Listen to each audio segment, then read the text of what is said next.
ঘরের মাঠে AFC Asian cup ফুটবলের গুরুত্বপূর্ণ ম্যাচে মাঠে নামছে ভারতীয় দল। আসরে মরণ বাঁচনের এই লড়াইতে এবার ভারতীয় দলের প্রতিপক্ষ সিঙ্গাপুর। প্রথম ম্যাচে 1-1 গোলে ম্যাচ ড্র করেছিল ভারতীয় শিবির, যার কারণে এই ম্যাচকে নিয়ে উদ্বিগ্ন গোটা দল। গোয়ার জওহরলাল নেহরু স্টেডিয়ামে এই ম্যাচে জয়লাভ করতে না পারলে যোগ্যতা অর্জন করা কঠিন হবে ভারতীয় দলের। তাই রবিবার অনুশীলনে নেমে কোচ খালিদ জামিলের নেতৃত্বে গোটা ভারতীয় দল সিঙ্গাপুরের ম্যাচে ভারতীয় ফুটবলারদের মধ্যে যে ঘাটতি এবং দুর্বলতা পরিলক্ষিত হয়েছে তা দূর করতে এবার ফুটবলারদের করা অনুশীলনে দিলেন ভারতীয় কোচ। কাফা নেশনস কাপে ব্রোঞ্জ পদক জয় করার পর যে আত্মবিশ্বাসী ছিল তা ফিরিয়ে আনতে মরিয়া খালিদ জামিল, যার কারণে 14 অক্টোবর চ্যালেঞ্জ নিয়েই মাঠে নামছে ব্লু টাইগার্সরা।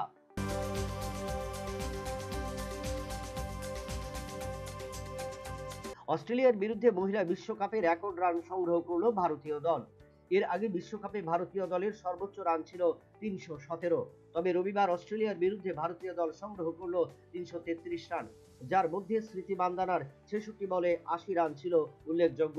তবে এখন দেখার বিষয় চতুর্থ ম্যাচে ভারতীয় দল বড় ইনিংস গড়লেও জয় তুলে নিতে পারে কিনা ক্যাঙ্গারু বাহিনীর বিরুদ্ধে।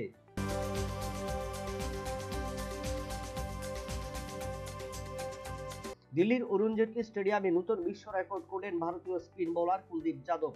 26.5 ওভারে 82 রানে 5টি উইকেট তুলে নিলেন ক্যারিবিয়ানদের, যার কারণে ফলোঅনে নামতে বাধ্য হলো ওয়েস্ট ইন্ডিজ দল। দিল্লির পারফরমেন্সে এর আগে 2018 সালে 5 উইকেট তুলেছিল রাজকোটে ওয়েস্ট ইন্ডিজের বিরুদ্ধে।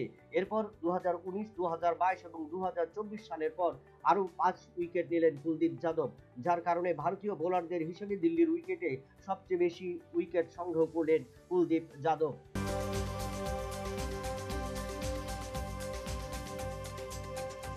মহিলা বিশ্বকাপে অস্ট্রেলিয়ার বিরুদ্ধে 330 রানের রেকর্ড গড়ল ভারতীয় দল। তার পাশাপাশি মহিলাদের একদিবসীয় বিশ্বকাপে নতুন বিশ্ব রেকর্ড স্মৃতি মান্দানার। মহিলাদের ক্রিকেটে প্রথম ব্যাটসম্যান হিসেবে এক ক্যালেন্ডারে এক বছরে 1000-এর বেশি রান করলেন এই ক্রিকেটার। চলতি বছরে মান্দানা 18তম ম্যাচে 1000 রান পূর্ণ করলেন। এর আগে 1997 সালে অস্ট্রেলিয়ার বিজে ক্লার্ক এক বছরে সংগ্রহ করেছিলেন সর্বোচ্চ 970 রান। এবার সেই রান অতিক্রম করে নতুন বিশ্ব রেকর্ড করলেন স্মৃতি Mandanna. Bureau report, news vanguard.